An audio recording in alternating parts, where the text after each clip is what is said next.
derecha que dijimos al principio de decir no era hora culpable, vamos a arrancar, sí, porque hoy tenemos 2 clases, no vamos a poder esperar el resto para poder arrancar, ¿sí? Vamos a abrir un ciclo de clases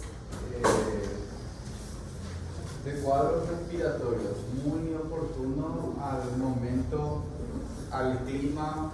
Me estaba riendo cuando estaba entrando en la urgencia, pasé por la urgencia recién y le escuché a una nena tosiendo. Ah, mira, una laringitis ya vino, ¿eh? Empiezan ya los cuadros respiratorios a aparecer ahora con los cambios de clima, entonces es bastante oportuno el ingreso también de estas clases para que ustedes tengan una noción del manejo más que todo. Nosotros vamos a centrarnos en el manejo de la obstrucción de vías aéreas superiores. Por ende, ese va a ser el pilar de la clase más que todo de obstrucción de vías aéreas superiores, ¿sí? Y en ese sentido quiero preguntarles sobre una situación que ustedes ven en clínica médica o ven en cualquier tipo de especialidad. ¿Cuál es la situación más grave clínicamente que ustedes creen pueden afrontar como médicos? ¿Qué creen ustedes que es la situación más grave que un médico puede afrontar como clínico, como cirujano, como pediatra?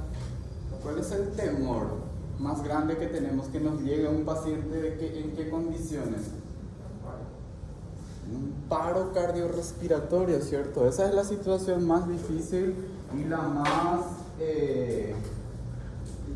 grave, y la que menos queremos que nos llegue cuando estemos trabajando, ¿cierto? Bien, y partamos de ahí, de la situación más grave, para poder afrontar lo que viene después. Y les pregunto, ¿cuáles son las causas más frecuentes de paro cardiorrespiratorio en el adulto?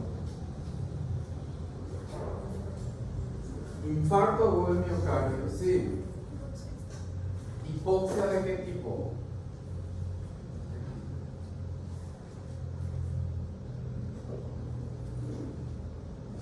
Porque hay varias formas de hipoxia.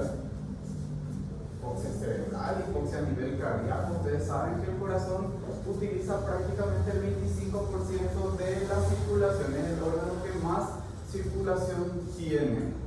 La circulación del corazón es una de las más importantes. Se obstruye un vaso, se hipoxia, se necrosa toda la parte del corazón y chao paciente también. Tromboembolismo pulmonar, ¿sí? Perdón. Entonces, causa, no saben ninguna causa de paro cardíaco. Insuficiencia cardíaca, sí.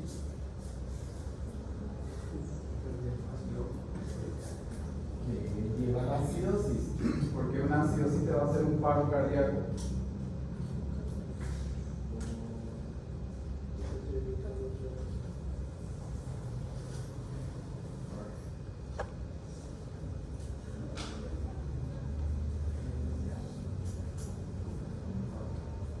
¿Por qué te va a llevar una acidosis a un paro? ¿La acidosis por qué se da? Generalmente se da en la hipoxia porque se produce un metabolismo anaerobio, no hay más oxígeno y es un mecanismo compensatorio, ¿verdad? Otras causas del paro cardíaco, a ver. Traumas, hipovolemias, algún tipo de accidente por electrocución que afecta al corazón directamente.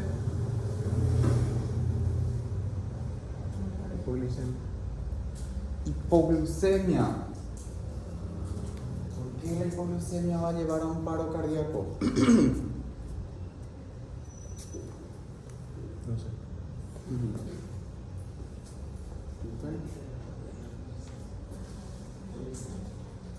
¿Qué más? Las arritmias, una taquisufra, un bloqueo de rama. Sí, todo tipo de arritmia puede también llevar a un paro cardiorrespiratorio en el adulto, ¿cierto? Bien. ¿Qué denominador común tienen todas las cosas que ustedes dijeron? Que son afecciones propias del corazón. ¿Sí? En el paciente pediátrico, el 98% de los paros cardiorrespiratorios son de origen respiratorio. La mayoría de los paros cardiorrespiratorios que se suceden en la edad pediátrica son de causa respiratoria. ¿Sí? Esa es una característica y esa es una peculiaridad que nosotros tenemos en pediatría. ¿Y cuál es la ventaja, entre comillas, de esta situación? Que los cuadros respiratorios te van avisando, a no ser que sea una obstrucción de vías aéreas por cuerpo extraño, que se sucedió un accidente en la casa, hay una obstrucción completa y esos minutos puede llevar a la muerte al niño o a la niña en este caso.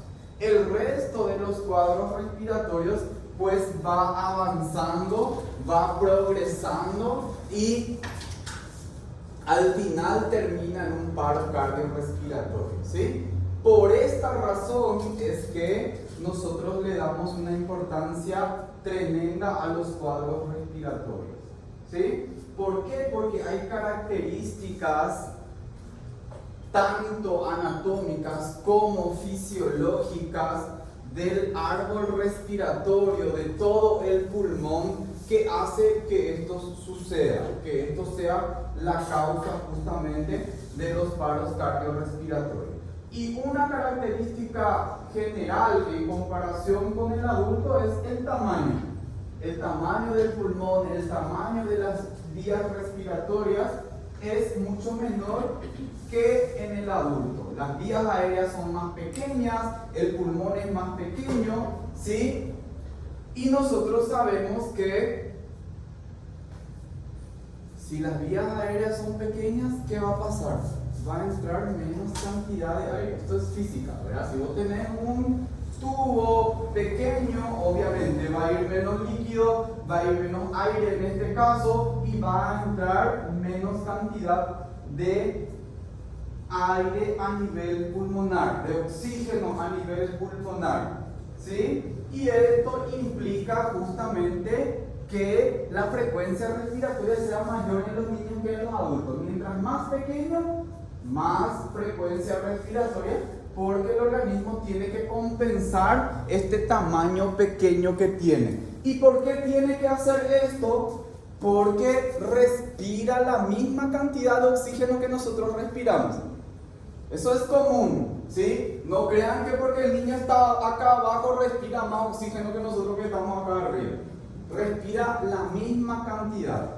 ¿Cuánto de oxígeno respiramos nosotros del aire ambiental?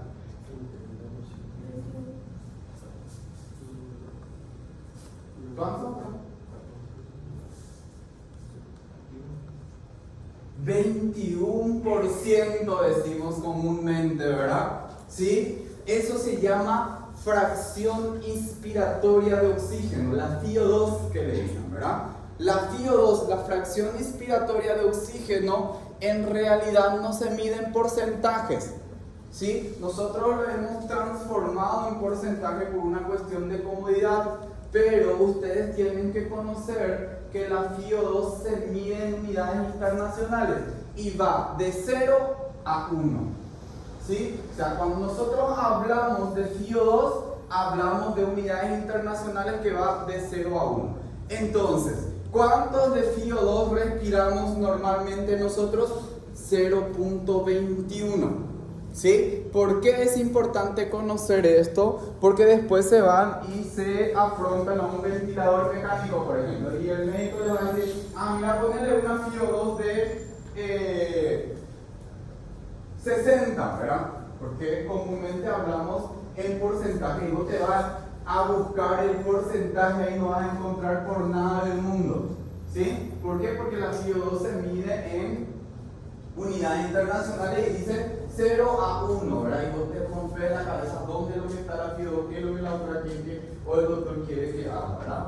Entonces, hablar con terminología médica es importante en estas cuestiones. ¿Y por qué hacemos que se hable en porcentaje? Para comparar con la saturación de oxígeno, que sí lo cuantificamos en porcentaje, ¿verdad? Entonces, esta es una de las diferencias que tenemos en relación al adulto. Respiramos la misma cantidad de oxígeno, ¿sí? Las vías aéreas son más pequeñas, entra y sale menos cantidad de oxígeno con cada respiración, y esto hace que tengan que hacer un trabajo respiratorio mucho mayor los pacientes en esta situación. La lengua del lactante es en relación más grande, o sea, tiene una lengua más grande que los adultos, y eso hace que cualquier movimiento, cualquier situación pueda hacer que se obstruya las vías aéreas por estas características. La laringe del lactante tiene una posición relativamente más cefálica. Esto hace que el abordaje de las vías aéreas sea mucho más difícil a la hora de intubar, a la hora de hacer una exploración, al igual que la epiglotis, que es corta, angosta y se aleja del eje de la tráquea. La laringe del niño presenta una forma de embudo, ¿sí? En comparación con el adulto, que tiene una forma cilíndrica. Todos conocemos lo que es un embudo, ¿sí? Para pasar líquido de un envase más grande a uno más pequeño se suele usar, o viceversa, ¿verdad? Cuando nos quedamos en la calle y nuestro auto se quedó sin combustible, en esas situaciones se suele usar un embudo, ¿verdad? Pues tiene una característica de esta que hace que cualquier tipo de obstrucción, cualquier tipo de inflamación haga que la luz disminuya aún más, y por ende es importante, ¿sí?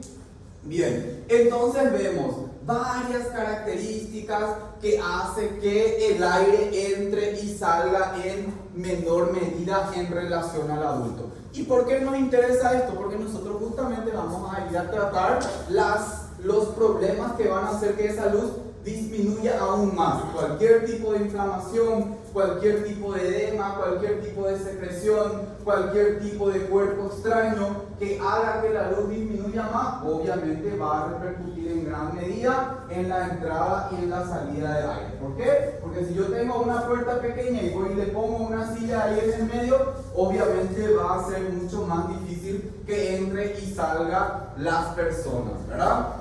Bien, a esto le sumamos otras características que hacen que suceda estos problemas. Dijimos ya, pequeños grados de edema reduce el calibre. El desplazamiento posterior lingual puede producir obstrucciones severas, y acá surge un término que vamos a utilizar muchísimo, que es la resistencia de las vías aéreas, ¿sí? La resistencia de las vías aéreas, el aumento de la resistencia de la vía aérea es algo primordial para que el cuadro clínico del paciente se agrave. ¿Y qué es la resistencia de las vías aéreas? La resistencia de las vías aéreas no es más que la fuerza que tiene que vencer el aire para entrar y salir por las vías aéreas al pulmón. Tiene que vencer una resistencia propia del organismo. ¿Por qué razón? Porque nosotros sabemos que hay elementos anatómicos que hacen que tenga que chocar el aire por esto para que pueda pasar, las cuerdas vocales, la epiglotis, la misma secreciones propias de las vías aéreas. Todo eso hace que tenga que vencer una resistencia, y este aumento de la resistencia de las vías aéreas es lo que hace que el niño o la niña tenga que esforzarse más, que utilice sus músculos accesorios, ¿sí? Por eso cualquier tipo de situación que tenga un niño va a hacer que tenga tiraje intercostal, subcostal, a veces tiene que cambiar de posición para que pueda ingresar el aire en mayor medida. O sea, todas estas situaciones van a generar que aumente la resistencia de las vías aéreas. Cualquier situación de la cabeza, yo siempre digo esto, que todos los niños tienen la cabeza más grande en relación al adulto. Todos los niños son cabezones para mí, ¿verdad?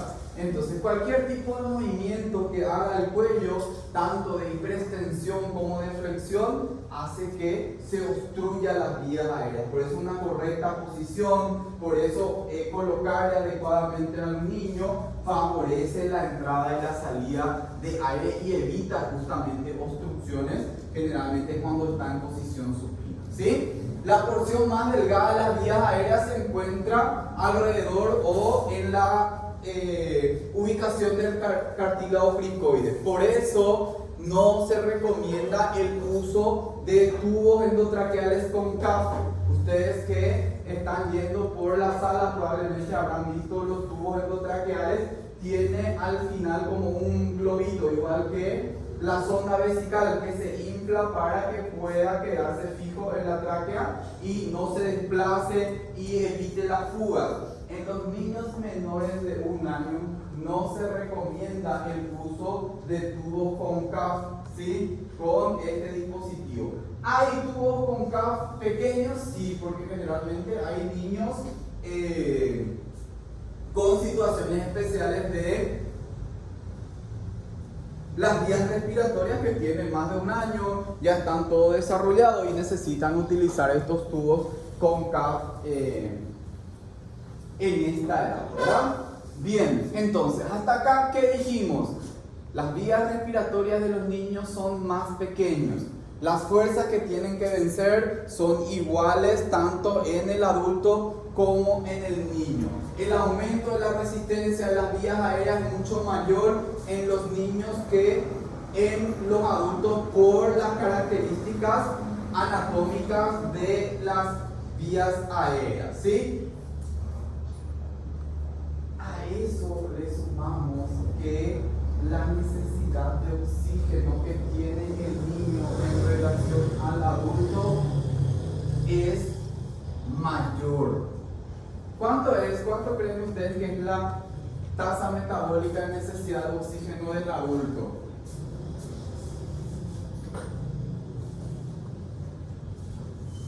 ¿Cuánto de oxígeno necesitamos para vivir?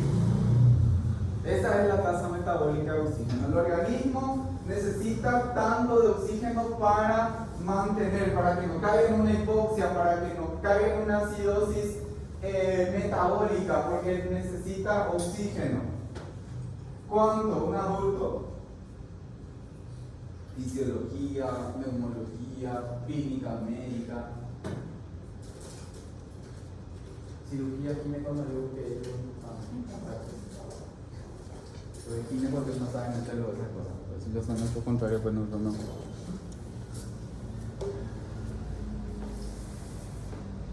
no. No sabemos cuánto necesitamos de oxígeno para vivir. Tienen un número. Pues les voy a decir. Este es el párrafo que habla de la resistencia del flujo aéreo, ¿sí? Voy a explicarle un poco. Ya no está la doctora Gil, por suerte, porque ella le encantaba, que le preguntaba a todos los estudiantes y le daba vueltas y vueltas y vueltas, y siempre terminaban más confundidos que no sé qué, ¿verdad? La resistencia de las vías aéreas es la fuerza que tiene que vencer el aire para entrar y salir de las vías aéreas, ¿sí? Para que esto pase, para que la entrada de aire sea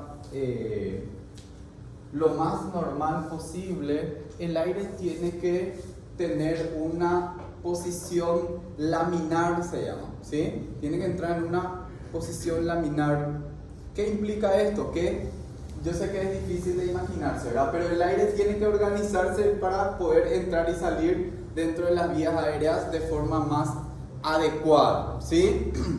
Y tiene que entrar y salir por un tubo que no tenga ningún tipo de obstáculos. Pongan ustedes que el aire va a correr por el pasillo, ¿sí? Normalmente no hay ninguna afección, no hay ningún problema, el aire va a correr por el pasillo, ¿sí? Yo siempre cambio y digo el agua. Ustedes imagínense el agua corriendo por una superficie plana, llana, sin ningún problema, va a correr más rápido, va a entrar y salir sin ningún tipo de inconveniente, ¿sí? Cuando este flujo laminar se llama, se vuelve un flujo turbulento. A ver, imagínense ustedes que el aire va a correr acá donde están las sillas, las mesas, ¿sí? Porque hay inflamación, porque hay cuerpo extraño, porque hay secreciones. ¿Qué va a pasar? Va a ser mucho más difícil que entre y salga el aire si hay todas estas barreras que van haciendo que entre y salga el aire. Por eso, justamente, nosotros dijimos, acabamos de decir, respira la misma cantidad de oxígeno, necesita que entre y salga aire para poder oxigenarse, ¿sí? Y esto hace que el flujo se vuelva turbulento.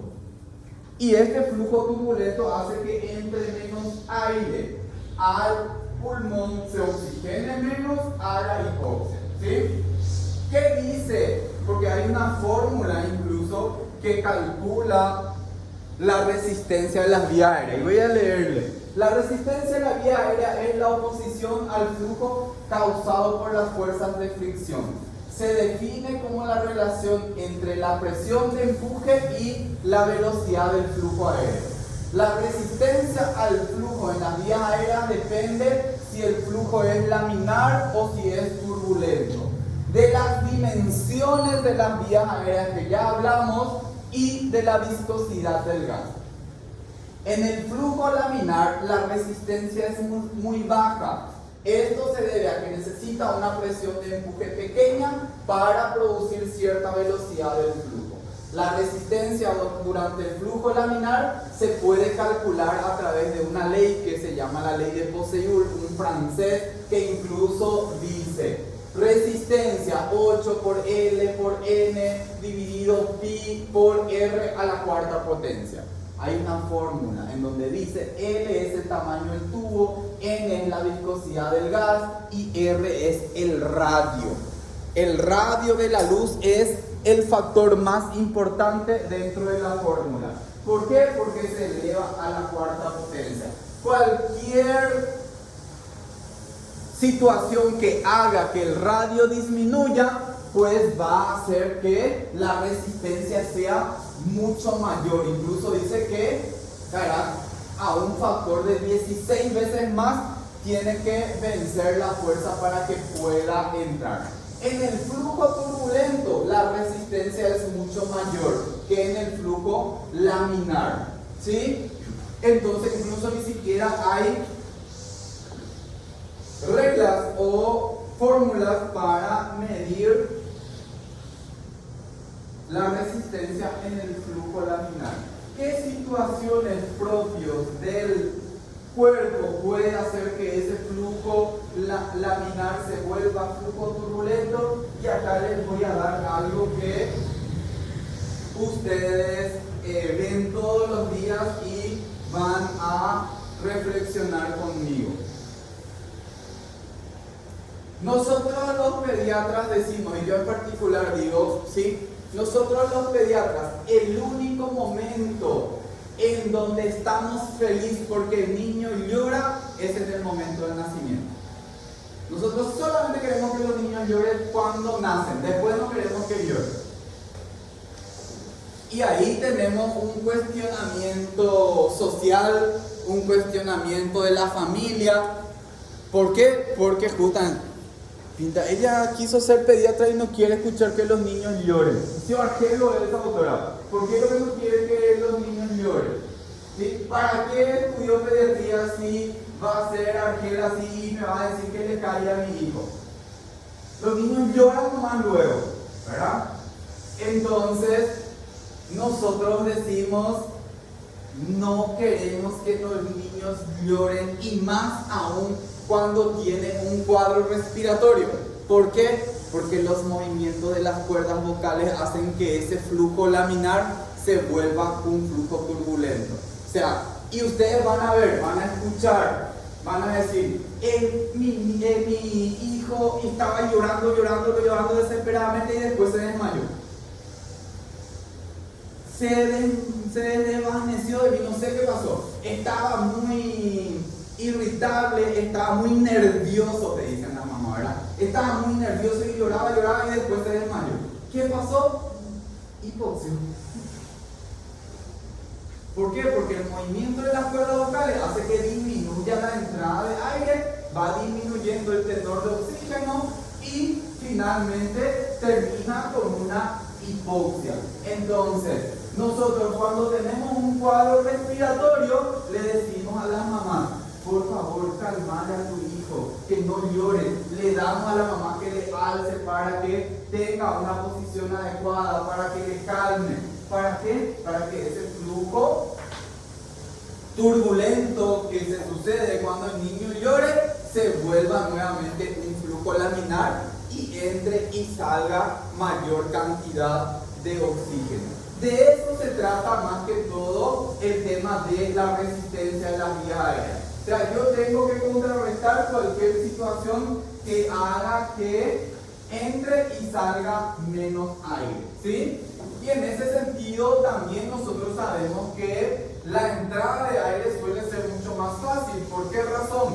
Porque la presión a nivel intrapleural es negativa, ¿sí? Está alrededor de -4, -5 grados centímetros de agua, y la presión atmosférica suele ser mayor, o sea, entra y sale, entra más que todo más fácilmente por esta razón, ¿verdad? La salida ya puede estar involucrada los músculos y todas esas cosas, ¿sí? Decíamos que estas características de las vías aéreas va a hacer que entre y salga menos aire. Y de por sí, la vía aérea de los lactantes es alrededor de 4 milímetros por promedio y el adulto de 8 milímetros el doble. Cualquier situación que haga que se obstruya las vías aéreas, ¿cuál va a ser la repercusión clínica? ¿Qué es lo que va a pasar? ¿Sí? Y les simplifico todo esto que dice acá de número y eso. Dijimos que la resistencia aumenta 16 veces más. ¿Sí? Hay una disminución del radio de las vías aéreas. ¿Y qué repercusión clínica tiene? Cae un 75% la entrada de aire a nivel de las vías aéreas en comparación con el adulto, que cae tan solo 44%. Y vamos a llevar esto a números. Vamos a decir, un niño normalmente sin ningún problema estaba respirando 10 litros por minuto de aire. Estaba entrando 10 litros por minuto de aire para el intercambio gaseoso. Hay un problema, hay una inflamación, hay una obstrucción, y de 10 litros va a pasar a 2.5 litros por minuto. Imagínense la cantidad de aire que deja de entrar a los pulmones para que se produzca la oxigenación. Cualquier cuadro respiratorio que se suceda, por eso es muy grave y puede llevar a un paro cardiorrespiratorio, ¿sí? En el adulto de 10 va a seguir entrando 6 litros, por eso la repercusión no es tanto, ¿sí? Entonces, de forma práctica, eso es lo que pasa. Cae la cantidad de aire que entra y sale a nivel de los pulmones, por una obstrucción de vías aéreas superiores, ¿sí? Y como si todo esto que nosotros ya estuvimos hablando, de la resistencia, del calibre, de la caída, de la entrada de aire, hablamos y dijimos de la necesidad de oxígeno que tiene el organismo, la tasa metabólica de consumo de oxígeno por el organismo del niño. De 3 a 4 ml por kilo peso necesita un adulto. O sea que cada kilo de nosotros necesita de 3 a 4 ml por kilo peso para mantener su metabolismo basal. ¿Y en los niños qué pasa? Necesita el doble. O sea, imagínense lo que estamos diciendo. El niño necesita de 6 a 8 ml por kilo peso. ¿Y qué decimos? Las vías aéreas son más pequeñas. Cualquier tipo de obstrucción que haga hace que caiga en un 75% la entrada y la salida de aire, ¿sí? Y respira la misma cantidad de oxígeno que nosotros. Por si todo esto fuera poco, el niño necesita el doble de oxígeno que nosotros para mantener su metabolismo basal. O sea que todo en contra y todo para que el niño pueda hacer una hipoxia, una apnea, una ventilación alveolar inadecuada y produzca una hipoxemia que luego lleva a un paro cardiorrespiratorio, lleva a un metabolismo anaerobio con aparición de acidosis metabólica, la activación de sistemas de tampón, se llama, ¿verdad?, de complemento para que pueda justamente seguir el organismo funcionando, ¿sí?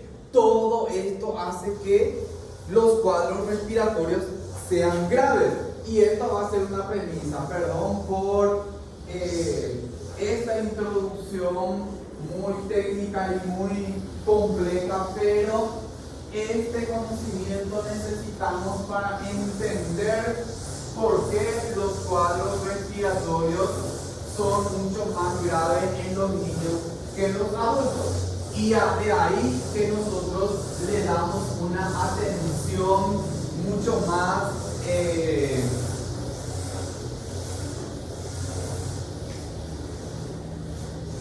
importante a los cuadros respiratorios de los niños que de los adultos.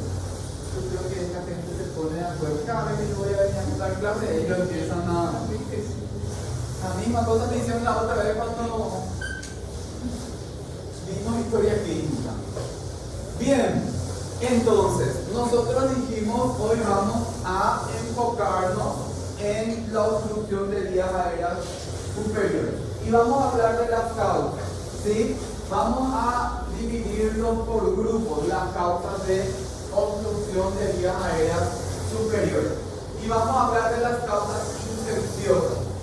Le decía yo que el primer paciente que vi en la urgencia cuando llegué hoy al hospital era una laringitis. Se le llama también CRUD en la literatura. Ustedes van a encontrar como CRUD, como laringitis aguda, ¿sí? La epiglotitis, la traqueitis bacteriana, ¿sí? Los abscesos retrofaríngeos, los papilomas laringeos son las causas infecciosas más frecuentes de obstrucción de vías aéreas superiores, ¿sí? Acercarse más acá y así concentramos el...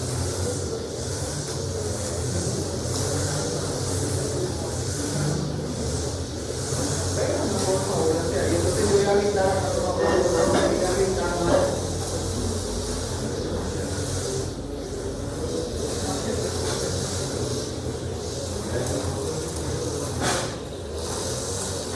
Entonces voy a gritar acá enfrente nomás, pues. No tengo que ir a gritar también allá adentro.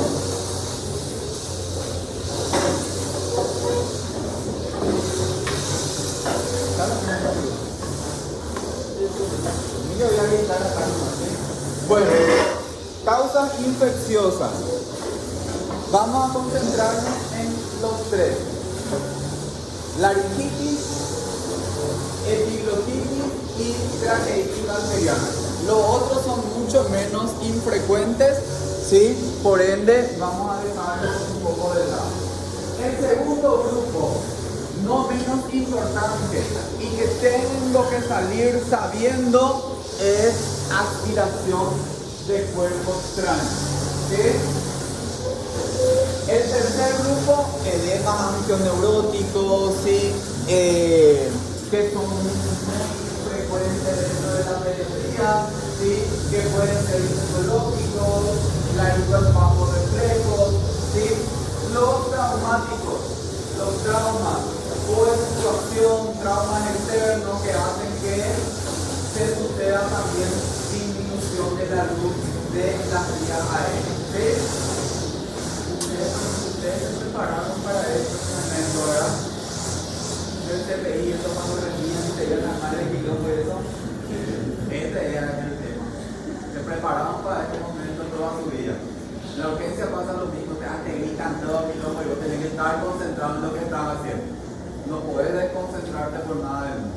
¿Sí? Y las otras, injurias térmicas, injurias químicas, tumores, anormalidades congénitas, laringotraqueomalacia, virus vasculares, estenosis subglótica, parálisis de las cuerdas vocales, hemangioma subglótico, todo eso son causas de obstrucción de vías aéreas superiores. ¿Sí? Vemos que hay un montón de causas. Si vamos a ir a detallar cada uno de ellos, probablemente vamos a estar hasta la tardecita. Si vamos a ir viendo cuadro clínico de cada uno, etiología de cada uno, ¿sí? Diagnóstico de cada uno, nos va a llevar mucho tiempo. ¿Qué tienen en común todos estos cuadros? Que el manejo es prácticamente lo mismo. Muy poco es lo que difiere de una situación de otra. Entonces, nosotros vamos a centrarnos en el manejo. ¿Por qué razón? Porque van a venir prácticamente con la misma sintomatología. Dificultad respiratoria, cianosis, hipoxemia, ¿sí? Va a variar un poco en relación a si tiene fiebre, si no tiene fiebre, si tiene tos, si no tiene tos, qué tipo de tos tiene, que vamos a ver después más adelante, ¿sí? Pero en general, como les dije al principio, lo que a mí me interesa que ustedes sepan manejar de forma correcta estos cuadros de obstrucción de vías aéreas superiores. Por ende, vamos a centrarnos en el manejo inicial. Y esto ustedes ya lo conocen, ¿sí? Ya hablaron de TEL, ya hablaron de evaluación primaria, secundaria, ya hablaron de evaluación terciaria, ya hablaron de todo el manejo y la valoración inicial de los pacientes pediátricos, ¿sí? Tratar de hacer un diagnóstico correcto y hacer una terapéutica lo más rápida y adecuada posible. ¿Para qué? ¿Cuál es nuestro objetivo principal?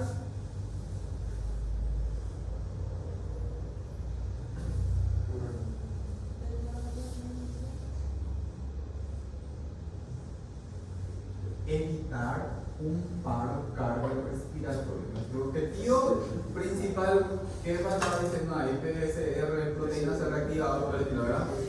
No me digan que dijimos proteína C reactivada. Y yo le grité todo el paro cardiorrespiratorio, es lo más importante. ¡Despiértense! Pambina. Yo sé que es difícil, yo también no quería, de verdad, no es. Ayer le metí un cerro limpio ahí, quería saber nada, le llamé, vuelta a Lima incluso. ¿Y qué hora le dijiste la clase? ¿A las 8 le dijiste? No, las 7 le dije, no, 7. Entonces, ¿cuál es nuestro objetivo? Evitar el paro cardiorrespiratorio. Si nosotros hacemos una terapéutica adecuada, si actuamos rápidamente, si evitamos la hipoxemia, que es nuestro enemigo más importante en estos cuadros, porque ya sabemos lo que va a pasar si se obstruye la vía aérea, si entra menos cantidad de aire, pues tenemos que tratar de evitar esto, ¿sí? Puedo hacer algunas exploraciones, puedo hacer algún tipo de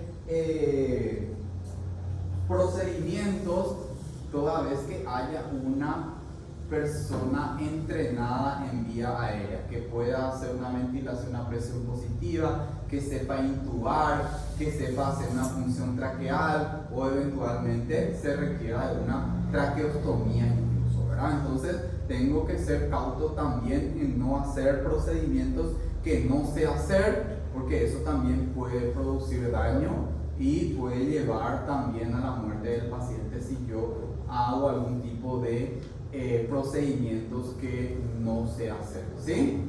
Bien, ¿cuáles son las líneas de manejo? ¿Qué es lo que yo tengo que tener siempre presente? Primero, dijimos, molestar lo menos posible al niño en un ambiente tranquilo, evitando separarlo de la familia. En síntesis, ¿qué es lo que quiero lograr con esto? Que el niño no llore, que tenga una posición lo más cómoda posible, tenga una posición de olfateo que rectifique la vía aérea y pueda entrar mayor cantidad de aire para que se pueda oxigenar. ¿Por qué no quiero que llore?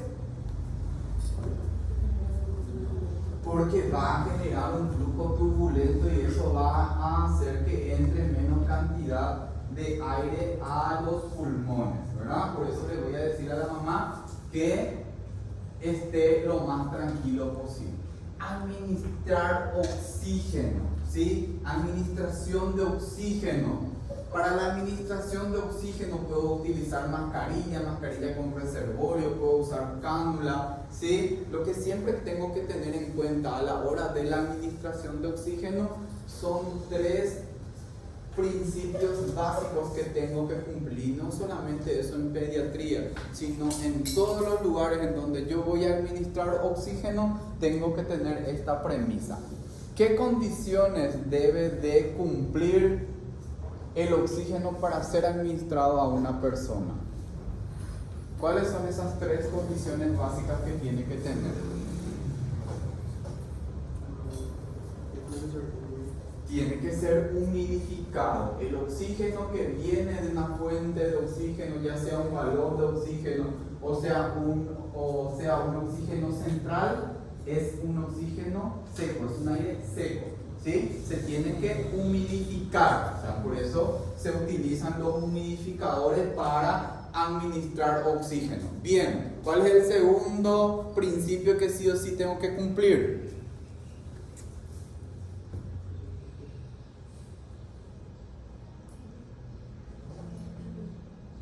Tiene que ser precalentado, ¿sí?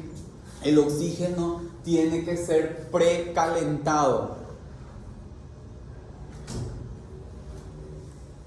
Dentro del organismo, por eso nosotros tenemos muchísima circulación a nivel de las vías aéreas para que justamente pueda ser precalentado. ¿Se hace eso? No se hace, ¿sí? Yo les invito a que ustedes, sin que les vea la enfermera, sin que les vea nadie en la urgencia, vayan y abran el oxígeno y pongan por su mano, van a ver lo frío que es, ¿sí? Que no le vean una como le da reparqueado. Dije que no le pillen, que no le vean. Que vayan ahí enfrente a la enfermera, van a ver lo frío que es, ¿sí?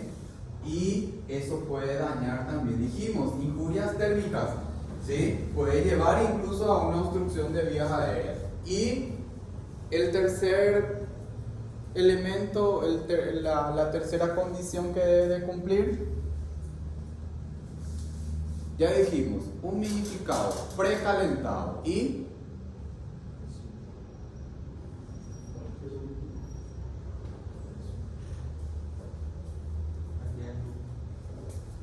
¿perdón? El flujo se va a calcular, decía la doctora también. El flujo voy a calcular y voy a tener en cuenta en relación a las necesidades que yo voy teniendo, ¿sí? Vamos a ver también más adelante eso. Generalmente nos valemos del saturómetro para ir ajustando el flujo, ¿sí? Y siempre vamos a tratar de tener un flujo que logre una saturación de oxígeno adecuada, ¿sí? Nunca 100%, ojo con eso, ¿sí? Ese 100% que nosotros tenemos en el saturómetro, eso es igual de peligroso que un 80 o un 70%, ¿sí? Más todavía en pediatría y más todavía en los niños pequeñitos, ¿sí? ¿Por qué? Porque se ha visto y se ha evidenciado que el exceso de oxígeno puede afectar de sobremanera a los niños pequeños, los prematuros, los recién nacidos, y voy a resumirles con una sola palabra. El niño, o sea, los niños pueden quedar ciegos por exceso de oxígeno.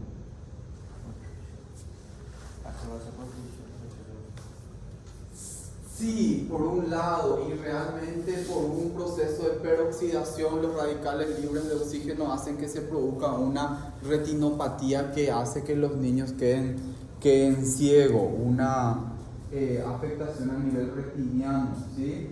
Que es irreversible prácticamente, ¿verdad? Entonces, el exceso de oxígeno también es dañino, porque anteriormente teníamos la idea que el oxígeno era bueno, ¿verdad? Y tanto es así que la solución para todos los problemas era el oxígeno. La doctora se peleaba con su novio y venía a la urgencia con el oxígeno. O sea, ¿qué onda? No tiene dificultad respiratoria ni nada. Nosotros nos peleamos mucho con los ginecobstetras, ¿verdad?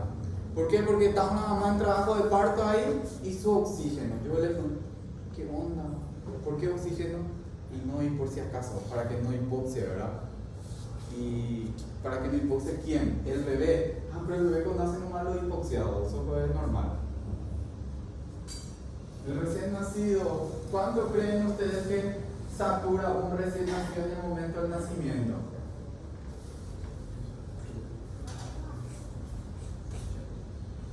80.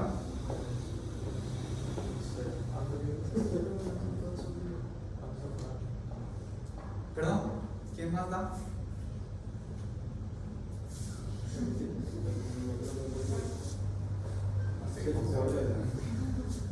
60%. O sea que los recién nacidos nacen nomás con un tenor de oxígeno bajo. O sea, no hay problema, por eso acá la doctora decía, nacen todos los azules. Sí, y es normal, porque nacen nomás lo hipoxiado, ¿verdad? Entonces, el flujo tiene que ir siendo adaptado. Sí, pero no es esa la otra premisa que tenemos que tener en cuenta. Y ya entramos en otro. No hagan eso. Más todavía en el examen, porque si yo estoy en el examen les voy a trozar. Si tiran nomás las cosas así. ¿Qué te voy a decir? Barotrauma, volutrauma. Me da depresión y lo primero que te voy a decir es ¿y qué pasa con el barotrauma? ¿Por qué nos están hablando del barotrauma? ¿Qué va a hacer eso? Y ya nos vamos por otro lado. Y de hecho el doctor Carlos me reprobó de Valdete, no era eso lo que... A ver, piensen. Dijimos humidificado, precalentado. Traten de razonar.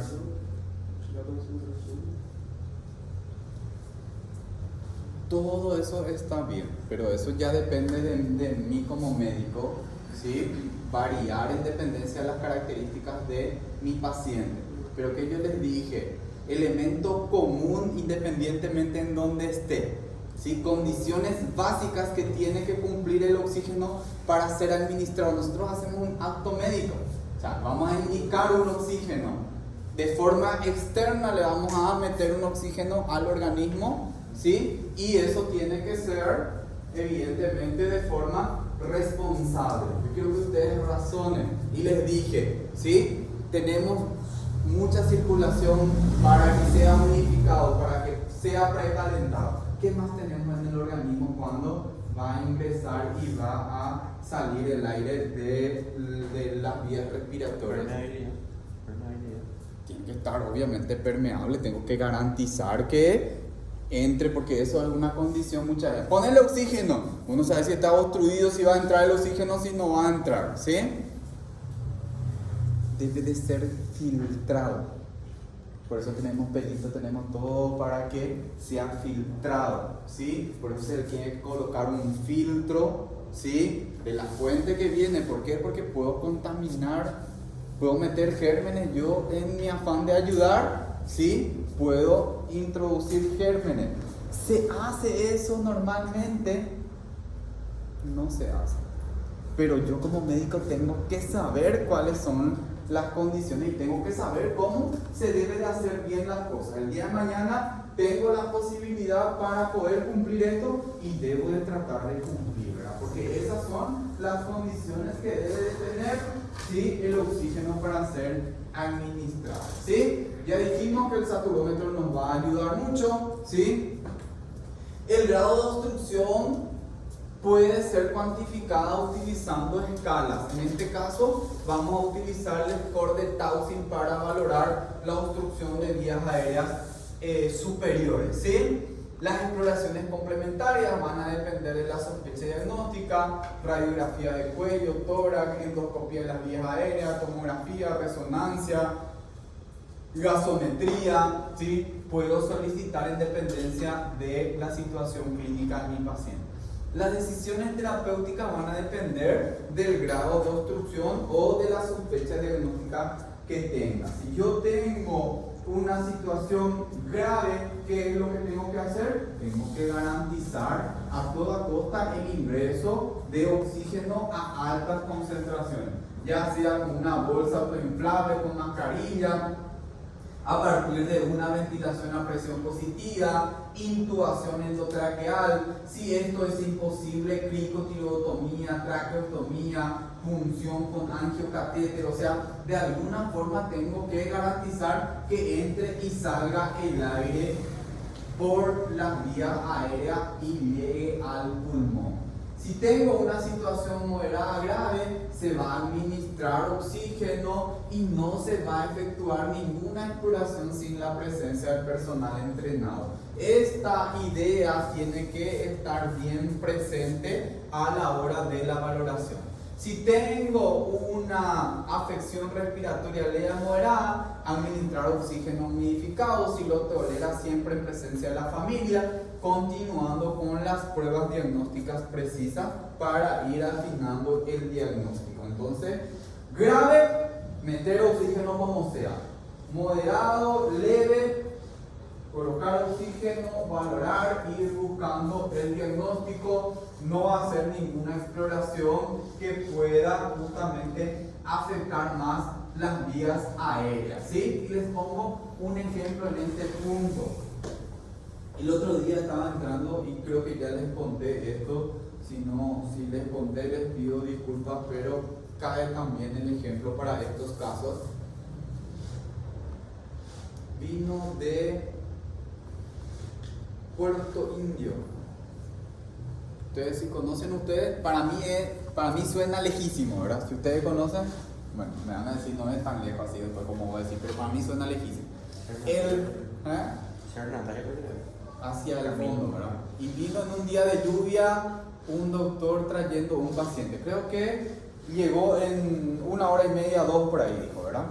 ¿Qué pasó con este médico? Vino con un lactante con ventilación, famoso vino buceando, ¿verdad? Con ventilación a presión positiva, con mascarilla. Y vino, obviamente su brazo estaba todo musculoso así de tanto que... Y todos los residentes desde el primer año, ¿por qué no le intubaste? O sea, ¿por qué no le intubaste? Esa fue la primera reacción que tuvieron todos, ¿verdad? ¿Por qué no le intubaste 2 horas? Y el pobre médico se sintió súper mal, ¿verdad? O sea, tipo, y no le intubé nomás porque no sé qué le dijo, ¿verdad? Y justo, yo ya vuelta pasando por ahí, ¿verdad? Te felicito porque no le intubaste, le dije. Te felicito porque no le intubaste. Y me quedó así, gracias doctor. ¿Y por qué te felicito? Porque hiciste algo que sabes hacer y hiciste bien y le hiciste llegar al paciente en buenas condiciones. ¿Para qué te vas a meter en querer intubar si no sabes intubar? Y vas a producir daño. Vas a romper una cuerda vocal, vas a hacer que sangre tu paciente, se te va a encharcar ahí y se te va a morir tu paciente ahí hipoxiado. Si vos intentás intubar y no sabes intubar. No tenés las condiciones, estás solo con una enfermera, estás allá en el fondo de no sé dónde, que no podés llegar rápidamente a un hospital. Entonces, hacer las cosas que sabes hacer y hacer bien. Eso va a garantizar y va a salvar vidas. No hacerte de loco y no, yo sé hacer esto. Yo he visto ya cómo se intuba un muñequito ahí en un curso. No, es así. Entonces, tener en cuenta estos aspectos a la hora de la realización de procedimientos. Por eso insisten mucho, no hacer procedimientos sin la presencia de un personal entrenado en vía aérea. ¿Sí? Puedo solicitar algún tipo de estudio, por ejemplo, una radiografía de cuello en la sospecha de un CRUD. Puede evidenciar una sobredistensión de hipofaringe con acostamiento de la porción subglótica. ¿Sí? Ustedes pueden ver perfectamente, ven la columna de aire hasta acá y acá cómo va disminuyendo esto, ¿sí? Va achicándose justamente en el lugar donde dijimos que dijimos que a nivel del cartílago cricoide se volvía como un embudo, ¿cierto? ¿Sí? Acá vemos un embudo invertido en donde vemos que la línea de aire se va achicando y se va disminuyendo de forma muy importante, ¿sí? Si tengo una epiglotitis, voy a encontrar un marcado engrosamiento de la epiglotis con distensión de la hipofaringe. La epiglotis sí produce una obstrucción prácticamente completa y el aire atrapado justamente ahí, ¿verdad? La traqueitis habla de un adelgazamiento, de facelaciones, creo que dice, de la superficie de la mucosa traqueal. Y ustedes logran ver, es una radiografía que la mucosa traqueal está afectada. Hay un premio Nobel información audio, ¿verdad? Para que se vea, esa es una radiografía. Más todavía una radiografía, eso es lo que. ¿Sí? Entonces, está descrito, pero yo por lo menos nunca he visto. Ni le pido radiografía tampoco de cuello a una traqueitis. El score de Towson, ¿qué va a valorar? ¿Cuáles son los elementos que va a valorar el score de Towson? Estridor, retracciones, entrada de aire, cianosis y el estado de conciencia. ¿Sí? Va a puntuar 0, 1, 2, 3 puntos. Estridor no tiene mediano, moderado, severo. ¿Sí? 1, 2, 3 puntos. Retracciones no 0, escasa, moderado, severo. 1, 2, 3 puntos. Entrada de aire normal 0 puntos. A la par que vaya disminuyendo, va a ir aumentando el puntaje. Cianosis, o sí o no. Hay cianosis, 3 puntos directamente. Y el estado de conciencia, esto hablamos, ¿se acuerdan? Incluso les dije, escriban ahí en un apartado con un asterisco.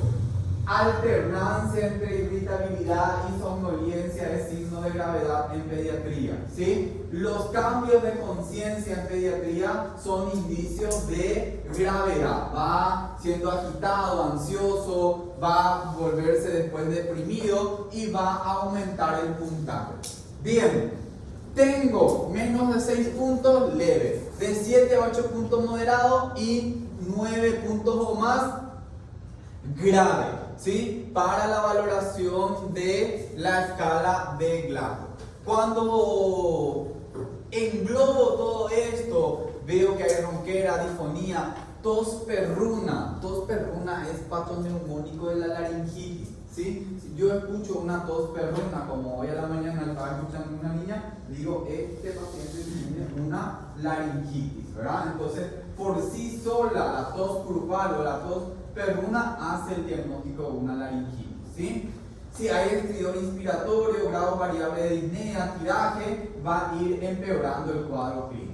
O sea, una situación leve, ¿cómo voy a encontrar en el paciente? Estridor leve, retracciones subcostales, hipoventilación, el niño va a estar intranquilo. Si tiene una situación moderada, ¿qué vamos a tener? Estridor moderado, retracciones intercostales, hipoventilación, taquicardia, palidez, el niño va a estar ansioso.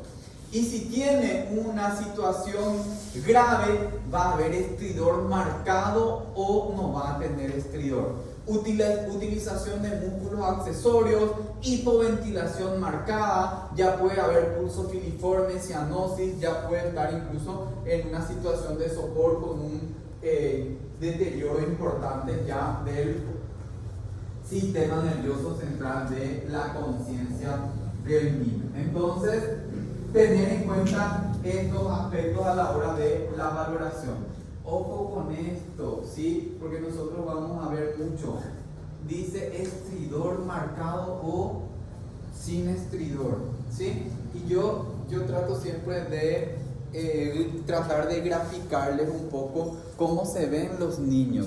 Vos ves a un niño con muchísima dificultad respiratoria, con tiraje, con cabeceo, ¿sí? Con aleteo nasal. Después de un rato, opa, no escucha ningún ruido, se calmó, la frecuencia respiratoria empezó a disminuir, pero vos le ves somnolientos, casi en coma, y oye, ¿qué pasó? Agarra y le ocultar, no escuchas nada. ¿Cómo se llama eso? Silencio respiratorio. El silencio respiratorio es un paso antes de que el niño caiga en una insuficiencia respiratoria. Se cansó, te va a decir la enfermera eso. Doctor, tu paciente se está cansando. Ellos no saben qué es lo que pasa dentro de la fisiopatología, pero ya tanto es el esfuerzo que está haciendo que el organismo está cayendo en una hipoxia y ya no tiene fuerza para seguir, ¿sí? Y a veces en una evaluación errónea puedo decir, al final mi paciente está mejorando, disminuyó la frecuencia respiratoria, no está utilizando músculos accesorios, está más tranquilo, no escucho nada, no escucho más ningún estertore. Por ejemplo, en el AMA pasa eso, viene ronco, sibilancia, y después le hiciste una nebulización y le, mira, no escuché nada, bien, soy un genio, le curé al paciente. No está a punto de parar tu paciente, porque no escuchas nada realmente. ¿Por qué? Porque ya no hay entrada de aire, ¿sí? Entonces, y eso se llama silencio respiratorio, ¿sí? Cuando alguien le dice, mira, doctora, tu paciente está en un silencio respiratorio, preparamos ya todo para intubarlo, está a punto de caer en un paro respiratorio, porque eso es lo que pasa también en pediatría. Primero hacen un paro respiratorio y después hacen un paro cardíaco, ¿verdad? Y eso es algo prácticamente de la edad neonatal que sigue hasta los primeros años de vida, ¿sí? Bien. Un tema que nosotros tenemos que saber sí o sí es la aspiración de cuerpo extraño, la obstrucción de vías aéreas por cuerpo extraño, o base, le decimos, ¿verdad? ¿Y por qué tenemos que saber sí o sí? ¿Cuál es la razón por lo cual yo les digo, ustedes tienen que saber sí o sí? Porque independientemente de que ustedes van a ser pediatra, van a ser clínico, van a ser cirujano, van a ser médico general, ¿sí? ¿Qué pasa con la obstrucción de vías aéreas por cuerpo extraño? ¿En dónde se sucede esto? En la casa. ¿Cuándo? En las reuniones familiares, en las fiestas, ahora el Día de la Madre, ahí justo cuando vos te sentaste y festejar el Día de la Madre, porque nosotros festejamos más el Día de la Madre que la Madre, ¿sí?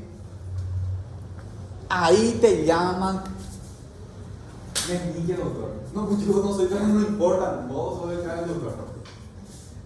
No, pues yo soy clínico, no importa, vos te pusiste la chaqueta blanca y ya sos. Porque si no se resuelve eso, en minutos se muere el paciente. Generalmente no llegan a los hospitales, porque por el camino ya se fue tu paciente. Entonces, ¿qué pasa?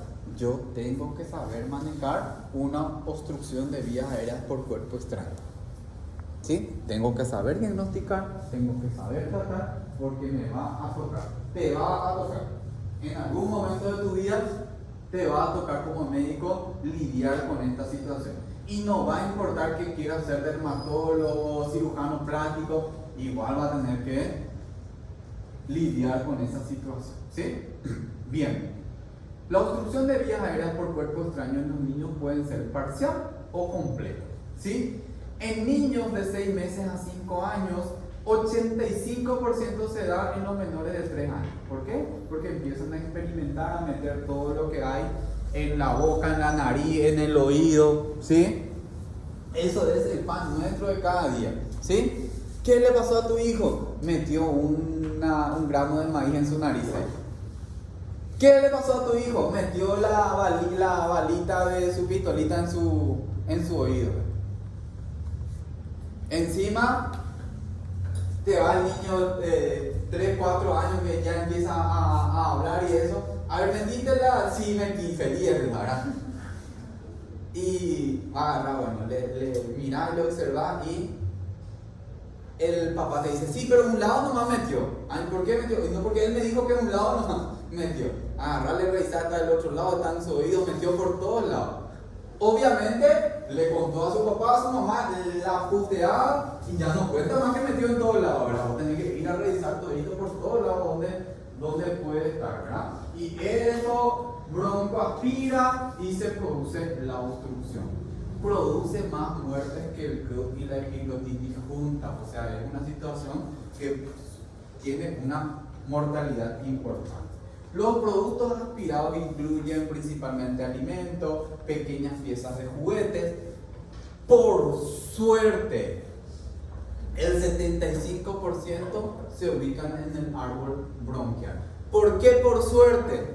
Porque eso significa que pasó las vías aéreas superiores y entró a los bronquios de gran calibre y van y terminan generalmente a nivel de los bronquios de gran calibre o a nivel pulmonar. ¿De qué lado? Generalmente del derecho por las características anatómicas, ¿verdad? Si pasa las vías aéreas superiores, ya produce otro tipo de obstrucción que generalmente es incluso crónico si no se resuelve y no se diagnostica. Ese 25% que se queda en las vías aéreas superiores son los que causan la muerte justamente, ¿sí? Clínicamente, ¿cómo se va a evidenciar? Es de forma brusca, ¿sí? Cuadro de respiratorio brusco, ¿sí? Dificultad respiratoria brusca. Ojo con eso, porque generalmente, ¿qué pasó? ¿Cuál es el motivo de consulta? Y tuvo una dificultad respiratoria brusca, te dice, ¿verdad? En la historia clínica suelen poner dificultad respiratoria o cuadro respiratorio brusco, ¿sí? Y cuando ustedes me dicen eso, yo este broncoaspirolo ya primerito que pienso, ¿verdad? ¿Y cuántos días de evolución tienen? Y tienen 3 días. Lo brusco va a ser 3 días, ¿sí? Por eso que hay que entender bien qué es lo que solemos escribir. Es brusco, es rápido. O sea, ¿qué significa eso? El paciente estaba tranquilamente, no tenía ningún cuadro respiratorio, estaba sin ninguna sintomatología, estaba jugando ahí con su primito, estaba ahí jugando y de buena a primera la mamá ve que está teniendo tos, dificultad respiratoria, ya se pone cianótico, ¿sí? Es rápido. ¿Por qué? Porque hubo una obstrucción y nosotros ya entendemos ahora qué es lo que pasó, ¿verdad? ¿Por qué cae en una disnea, en una cianosis? Porque no hay entrada de aire, ¿sí?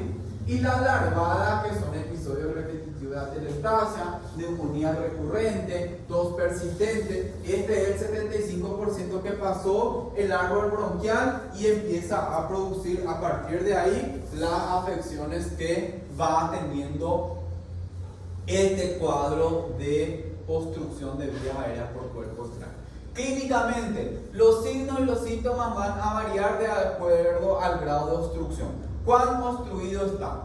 Si es incompleta, va a aparecer tos, estridor inspiratorio, y si es completa, asfixia severa. La no desobstrucción lleva a un paro cardiorrespiratorio rápidamente. 2, 3, 4 minutos y ya tu paciente está en paro si la obstrucción es completa y no resolviste el problema, no resolviste la situación, ¿sí?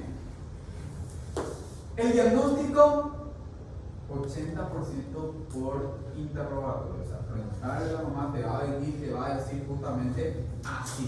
Estaba jugando, estaba alimentándose, ¿sí? La confirmación diagnóstica se hace a partir de la radiografía o la endoscopía, ¿sí? La endoscopía suele ser la confirmación diagnóstica y el tratamiento también. El tema de la radiografía tenemos una dificultad. Solamente del 6 al 17% de los cuerpos extraños son radioopacos. O sea, hice una radiografía, no visualicé nada. ¿Puedo decir que no hay cuerpo extraño? No, prácticamente, porque el porcentaje es muy bajo. A no ser que sea un niño de alcancía como este, ¿verdad? Que se metió una moneda y vos ves ahí la monedita y por suerte pasó, ¿verdad? Y ya se ubica en el árbol respiratorio como tal, y esto sí, solamente una fibrobroncoscopía para poder retirar y poder resolver el problema, ¿verdad? Pero generalmente no son radioopacos los objetos que los niños bronco aspiran, y por ende tampoco te garantiza que no pueda haber, ¿verdad? El tratamiento: si la obstrucción es incompleta, no realizar maniobras para desobstruir la vía aérea, ¿sí? Error muy frecuente, y eso sucede muchas veces con los papás, ¿sí? ¿Qué pasó? Meten el dedo famoso, ¿verdad? Entró un cuerpo extraño, está con una obstrucción incompleta, meten el dedo, y ¿qué es lo que hacen? Una incompleta lo transforman en una completa. ¿Por qué? Porque empujaron el cuerpo extraño y obstruyó más de lo que estaba obstruido, ¿verdad? Colocar al niño en una posición cómoda para respirar, la famosa posición de olfateo para rectificar las vías aéreas, ¿sí? Administración de oxígeno, efectuar radiografía de cuello y tórax si es factible, y avisar al endoscopista, que suele ser el que resuelve el problema, ¿verdad? Los entrenados en vía aérea en los hospitales son los anestesistas, los terapistas, ¿sí? Son los que mayormente manejan vías aéreas, y el endoscopista es generalmente el que resuelve el problema de los cuerpos extraños, ¿verdad? Si la obstrucción es completa, comenzar con las maniobras de desobstrucción rápida de las vías aéreas. En niños menores de 1 año se realiza una forma modificada de la maniobra de Henrich, que es una maniobra de aumento de presión intratorácica, ¿sí? En donde al niño se le coloca en una posición prona, ¿sí? Boca abajo.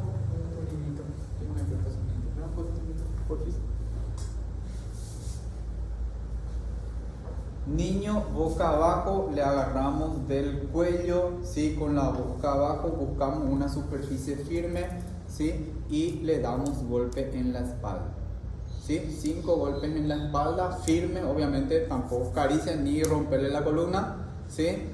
Golpes firmes 5 veces para aumentar la presión. Si no resolvemos, colocamos una posición supina y realizamos masaje para poder reanimar al paciente. Esto si el paciente es un paciente menor de 1 año. La forma modificada de la maniobra de Henrich.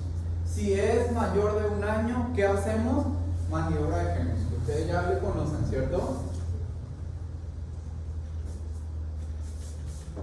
Mayores de 1 año, maniobra de Henrich. Le colocamos al niño en una posición de bipedestación, ¿sí? Colocamos las manos sobre el epigastrio con una mano cerrada y la otra rodeando el puño, y a continuación se presionará 5 veces sobre el epigastrio con movimientos rápidos dirigidos hacia atrás y arriba. Creo que había una cosita. Acá está la maniobra de Henrich. Esta es la maniobra de Henrich modificada, ¿sí? En el menor de 1 año, en donde se le coloca en una posición prona y se produce el aumento de presión con la palma de la mano. Si eso no revierte, lo colocamos en una posición supina y producimos aumento de presión a nivel torácico, ¿sí? La maniobra de Henrich en los niños, ¿sí? Tener en cuenta que nosotros tenemos que bajar en la posición del niño, o sea, nosotros tenemos que adaptarnos, y si el niño ya es un niño adolescente, siempre tienen que tener en cuenta que tienen que darle una superficie de apoyo al niño. ¿Por qué? Porque se puede desmayar, ¿sí? Y si se desmaya y se cae de nosotros, bueno, instrucción completa más traumatismo del niño, ¿verdad? Si no le atacamos. Entonces tenemos que tener en cuenta también ese aspecto, ¿verdad? Bien, si falla la maniobra de Heimlich, pues tengo que tratar de hacer fricotilotomía, punción traqueal. De alguna forma tengo que permeabilizar la vía aérea, ¿sí? De alguna forma tengo que lograr, y ahí ya está en juego la vida del paciente y tengo que tratar de hacer los procedimientos en dependencia de cómo corresponda, ¿sí? Bien. De las causas infecciosas dijimos que íbamos a centrarnos en los tres más frecuentes, que son la laringitis, la epiglotitis y la traqueitis bacteriana, ¿sí? Y hay un cuadro comparativo de estas tres causas infecciosas más frecuentes. La edad, la laringitis es más frecuente entre los 3 meses y los 3 años, la epiglotitis entre los 1 año y 6 años, la traqueitis bacteriana entre los 3 meses y 12 años. La etiología, laringitis viral, la epiglotitis, Haemophilus influenza de tipo B, la traqueitis bacteriana, estafilococo o estreptococo. Estridor, más del 80% de la laringitis tiene estridor, del 5 al 10% epiglotitis, 2% traqueitis bacteriana. El inicio del cuadro, la laringitis de 1 a 5 días precedido por un cuadro respiratorio, catarral, ¿sí? La epiglotitis de 4 a 12 horas, ¿sí? La traqueitis bacteriana de 2 a 5 días. Fiebre, prácticamente todos tienen fiebre, en mayor medida la epiglotitis y la traqueitis bacteriana. Disfagia, la epiglotitis tiene disfagia. Hipersalivación, babeo, la epiglotitis tiene, ¿sí? Voz ronca en la laringitis, apagada en la epiglotitis, normal en la traqueitis bacteriana. Tos, dijimos, tos perruna característica de la laringitis patoneumónica, ¿sí? No tiene tos la epiglotitis y la tos es variable en la traqueitis bacteriana, ¿sí? La fase normal en la laringitis, ansioso tóxico en la epiglotitis. La epiglotitis es una enfermedad muy grave, una situación muy delicada. Ansioso en la traqueitis bacteriana. La posición no altera la laringitis, ¿sí? Sentado en trípode en la epiglotitis, y en la traqueitis tampoco se va a afectar la posición, porque la utilización de los músculos accesorios no es amplia, ¿sí? Entonces este es un resumen de las características de las tres causas infecciosas más frecuentes, ¿sí? Dentro de ello, lo que tiene tratamiento bien específico y lo que tenemos que hacer siempre es el tratamiento de la laringitis. ¿Cuál es la base del tratamiento de la laringitis? Pues los glucocorticoides, ¿sí? Puedo utilizar la budesonide, que es un glucocorticoide sintético con bajo efecto sistémico. Solamente 1 al 5% de la dosis administrada llegan a la circulación sistémica, ¿sí? Y se deposita más que todo en las vías aéreas. Por ende, es un tratamiento muy seguro, actúa en el sitio donde yo necesito y evita justamente los efectos adversos de los corticoides, que son los más temibles, como síndrome Cushing y todas esas cosas, ¿sí? La dosis es de 2 miligramos por nebulizaciones para todos los pesos, no hay variación en eso. El único problema que tenemos con la budesonide es que el comienzo de acción es tardío, ¿sí? Y nosotros hablamos de que la laringitis es una enfermedad aguda, ¿sí? Que rápidamente puede ir agravándose y pasar de un cuadro leve a un cuadro grave. Por ende, se combina siempre con un glucocorticoide que tenga una acción más rápida, ¿sí? Como la dexametasona, ¿sí? Potente glucocorticoide, se puede administrar de forma oral, por vía intramuscular, ¿sí? Más bajo costo, fácil de administrar. La dosis es de 0.15 a 0.6 miligramos kilo peso, tanto para la vía oral como para la vía parenteral, ¿sí? Varios trabajos evidencian que los glucocorticoides hacen que el mejoramiento clínico sea más rápido, más corta estadía hospitalaria, menos probabilidad de intubación de los pacientes con laringitis que son tratados con glucocorticoides. A eso le podemos sumar adrenalina, nebulizaciones con adrenalina que está indicado en la laringitis. La adrenalina le conocemos, potente estimulante tanto alfa como beta adrenérgico, que en pacientes con CRUD van a reducir las secreciones bronquiales y traqueales y el edema de la mucosa.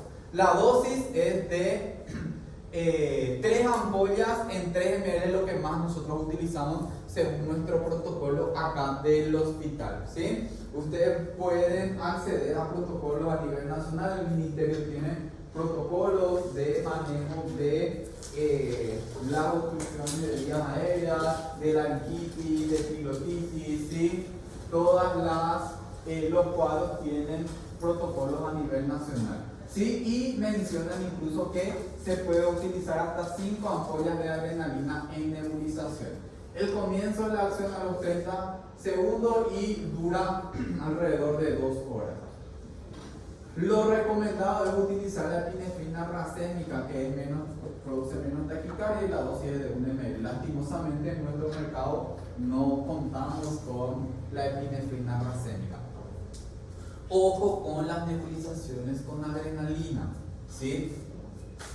Las nebulizaciones con adrenalina solamente se indican a nivel hospitalario. Nunca indiquen nebulizaciones con adrenalina para la casa. ¿Por qué? Porque puede producir taquicardia y producir una taquisupra, parar al paciente en la casa y chao paciente. Entonces, las nebulizaciones con adrenalina se indican a nivel hospitalario, ¿sí? Y ojo con la indicación, indiquen correctamente, verifiquen que se haga, ¿sí? De forma correcta. Nosotros los médicos somos los responsables de eso, ¿sí? Nosotros usábamos muchas nebulizaciones con adrenalina anteriormente, por ejemplo en los neonatos, ¿sí? Yo trabajé mucho tiempo en la terapia intensiva y las laringitis post-extubación, por ejemplo, son muy frecuentes, ¿verdad? Entonces indicamos nebulizaciones con adrenalina, ¿sí? Y a mí me pasó una vez que le dije a una enfermera, dicen, vamos a hacerle 3 ml de adrenalina con 3 de suero fisiológico a nuestro paciente. Está con una laringitis post-extubación, ¿verdad? Y en mi cabeza, en mi creencia popular, yo decía, bueno, nebulizaciones, ¿verdad? Grande fue mi sorpresa cuando mi enfermera ya le estaba agarrando el brazo a mi paciente para ponerle 3 ampollas de adrenalina con 3 de suero fisiológico en la vena de mi paciente. Así que hay que atender, hay que estar atentos, hay que indicar de forma correcta. Desde ahí nunca más hice una famosa por la enfermera que te dicen indicación verbal de la doctora. Y ahí fuiste. Porque vos te volvés responsable de lo que ellos hacen. Entonces hay que tener cuidado con esas cuestiones, ¿sí? Nebulizaciones con adrenalina, hospitalario, ¿sí? Y controlar incluso las 2 horas después de haber hecho la adrenalina. ¿Por qué? Porque tiene también un efecto rebote, se mencionará, que después de las 2 horas el cuadro clínico vuelve nuevamente, incluso en situaciones peores. ¿Por qué? Porque terminó el efecto de la adrenalina, ¿sí? Hasta hoy, todas las evidencias dicen, todos los niños con síntomas de CRUD que ingresan en emergencia deben de recibir corticoides. Este tratamiento podría ser budesonide o dexametasona. Generalmente, cuando el cuadro lo amerita, hacemos los dos incluso. La dexametasona oral puede ser la mejor opción por la facilidad de administración y el costo, ¿sí? Y en ese sentido, a ver, les pregunto, la biodisponibilidad de los corticoides es diferente si es por vía endovenosa, por vía intramuscular o por vía oral. Los glucocorticoides, los corticoides en general, empezando de la hidrocortisona para arriba, lo más básico es la hidrocortisona, hidrodexa, prednisona, prednisolona, metilprednisolona. Hay diferencia en la biodisponibilidad de los glucocorticoides que se coloca por la vena, que se coloca intramuscular o lo que se toma. Sí, dice.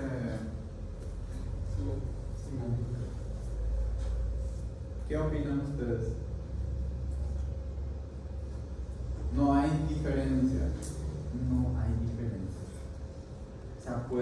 indicar.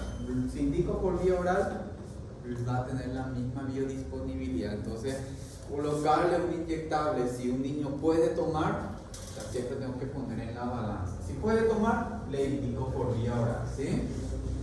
Entonces, tener en cuenta este aspecto, ¿sí? Otra cuestión que tengo que tener en cuenta con los glucocorticoides, a ver, la prednisona es la que más utilizamos. ¿Cada cuántas horas se da la prednisona?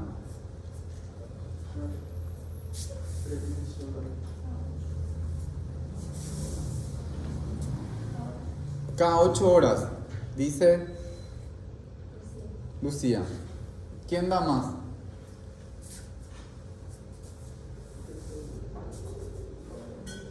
Cada 24 horas, dice.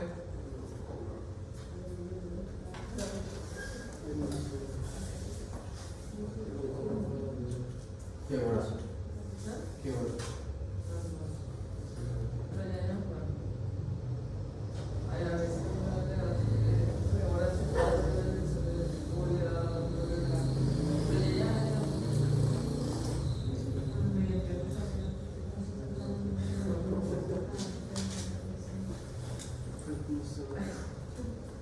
Vale, vos todavía porque tenés ahí un paciente en tu casa que está haciendo malas cosas. Te aviso. ¿Sí? Bien. Lo ideal es hacer cada 8 horas. Algunos médicos lo indican cada 12 horas. ¿Sí? ¿Qué pasa cuando voy a indicar corticoides cada 12 horas? Y esto es un principio básico de los glucocorticoides, ¿sí? Los glucocorticoides, ¿para qué se utilizan? ¿Cuál es su función? Inmunomodulador y antiinflamatorio. Nosotros utilizamos más que todo como antiinflamatorio, ¿cierto? ¿En qué se tienen que convertir los corticoides en general para actuar dentro del organismo? ¿Cuál es el principio final en el cual se tiene que convertir para que actúe como antiinflamatorio? Cortisol. Cortisol. Todos los glucocorticoides tienen que convertirse en cortisol. Ahí hay una cuestión, ¿sí? Por eso nosotros, por ejemplo, en pediatría ya no usamos prácticamente la hidrocortisona. ¿Por qué ya no usamos la hidrocortisona?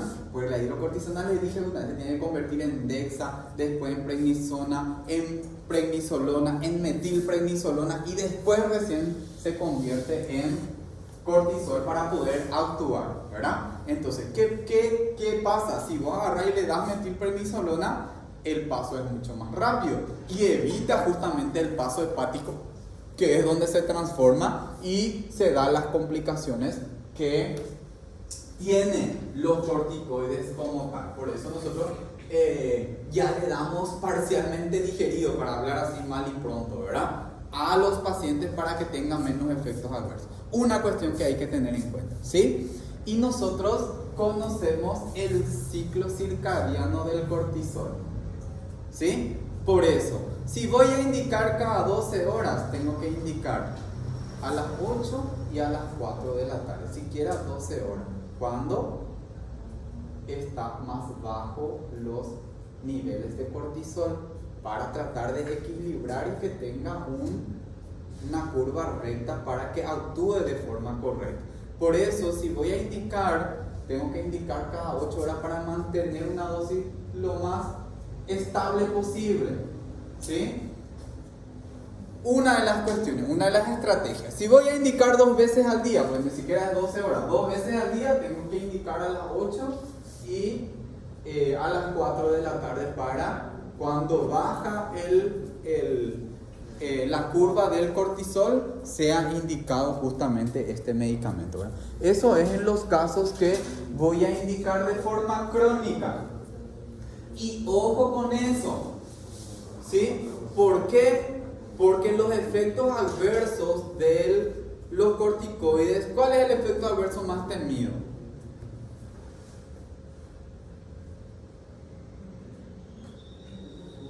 Síndrome de Cushing, ¿sí? ¿Y por qué se da el síndrome de Cushing? ¿Por qué se da el síndrome de Cushing? No, es justamente exceso. ¿Qué pasa? ¿Quién produce el cortisol? Suprarrenal. Entonces, vos agarrás y le das corticoide. Le das corticoide, se convierte en cortisol y el organismo dice, ah, mira, tengo cortisol. Ya no voy a hacer más. ¿Para qué voy a hacer? Voy a producir la glándula suprarrenal. ¿Para qué yo voy a producir más cortisol si hay suficiente? Después, ¿qué hacemos? Le sacamos de golpe. Y se produce una insuficiencia suprarrenal. ¿Por qué? Porque la suprarrenal ya no estaba produciendo más. Entonces, ¿qué vos tenés que decirle a la suprarrenal? Estamos hablando así de forma simple para entendernos, ¿verdad? Ah, mira, voy a sacarte un poquito para que vos te des cuenta que tenés que volver a producir. Por eso se habla, cada 48-72 horas, 25% de la dosis tengo que ir disminuyendo. ¿Sí? Tengo que ir disminuyendo de a poco hasta que la suprarrenal funcione de vuelta de forma correcta. ¿Sí?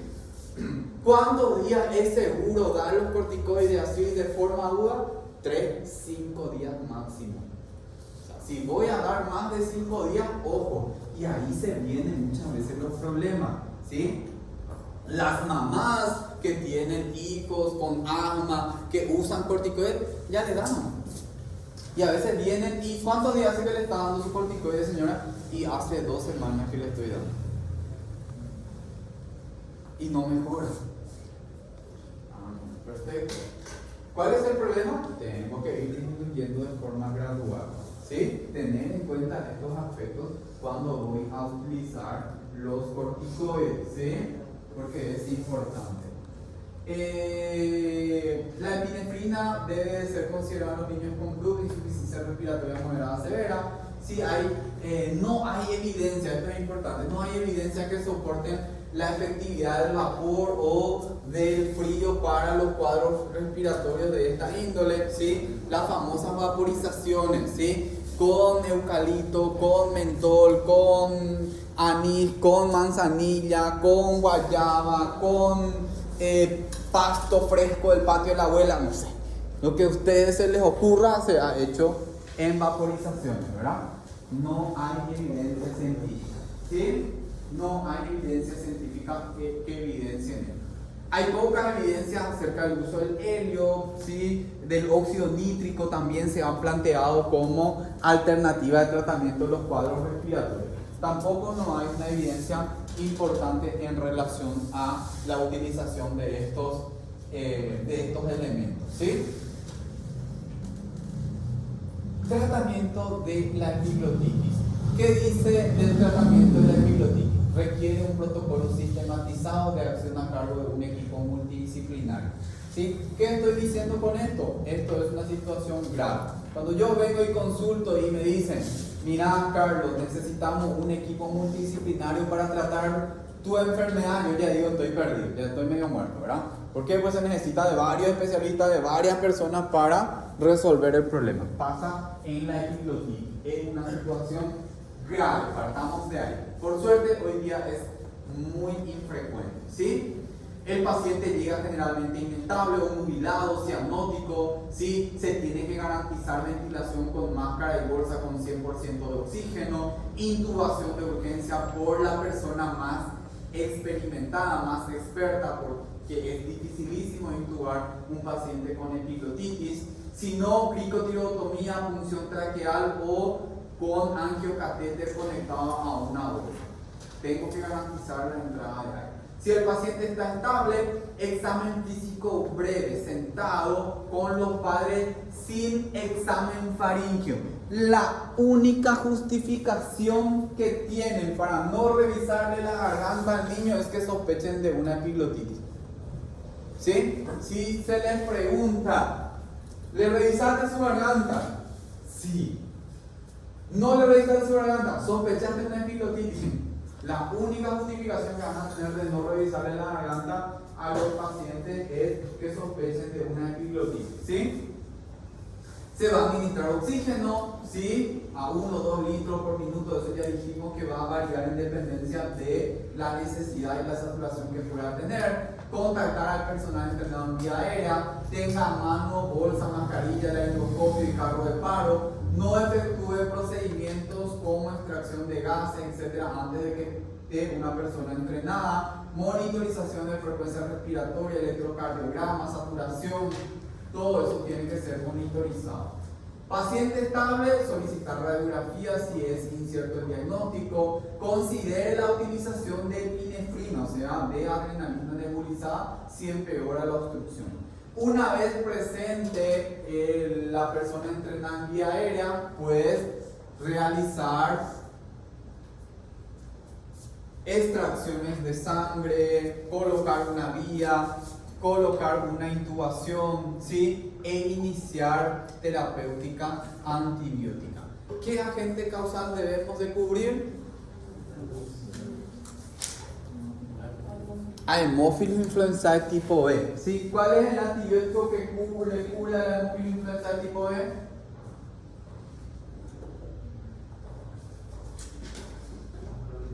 Fármaco. Usted pidió un fármaco tipo virtual también. La pandemia, ¿verdad? No, ya es la profesora de fármaco. Antibiótico para la Haemophilus influenzae tipo B. Piglotiti, tu paciente está hecho pelo, donde no puede ni. ¿Cómo va a tragar? Demasiado agresivo eso.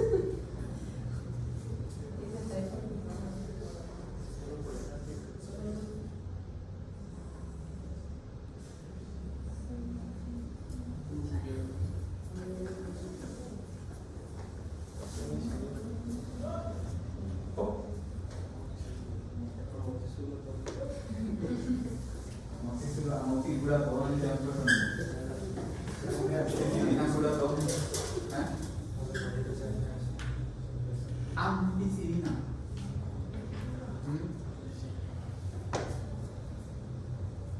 Ampicilina es el antibiótico que mejor cubre la Haemophilus influenzae tipo B, ¿sí? Por eso la ampicilina la vamos a usar muchísimo en pediatría, en los menores de 3 meses, ¿sí? Los menores de 4 años, donde la cobertura de inmunización no es todavía completa contra la Haemophilus influenzae tipo B.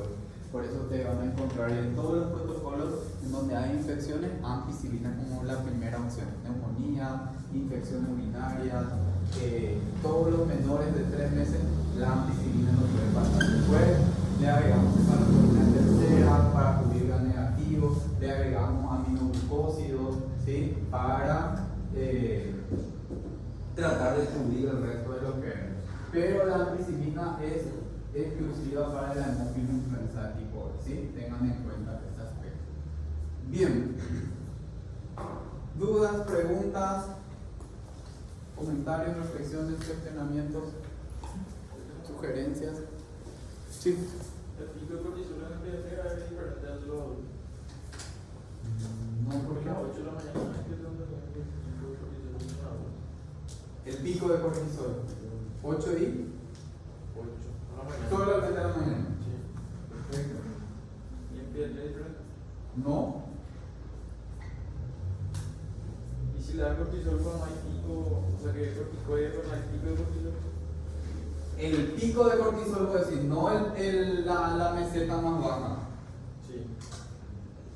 Voy a ver, pues yo tenía entendido que la pico más bajo era de las 8 de la mañana. O sea, 2 veces al día llega la meseta más baja y en ese momento tenés que dar. Lo que yo realmente no uso ese esquema, por eso que no. Yo uso cada 8 horas, entonces soluciono ese problema. Pero voy a averiguar y te voy a dar para las próximas clases. ¿Alguna otra duda, pregunta?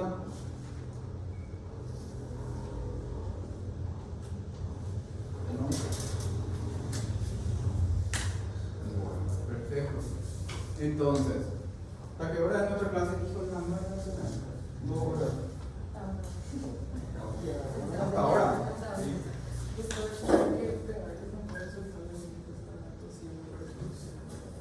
¿Perdón?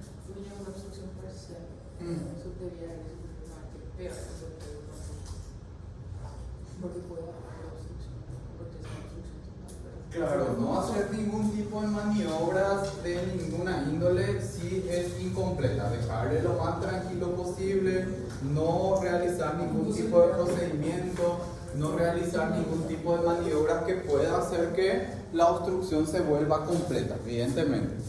¿Sí? Bueno, entonces, no me dijeron luego qué tema iba a desarrollar, así que vamos a desarrollar un tema nomás, pues hay bronquiolitis, nada, vamos a ver bronquiolitis después con asma. ¿Total? ¿Qué es el 10, verdad? 4. Claudia.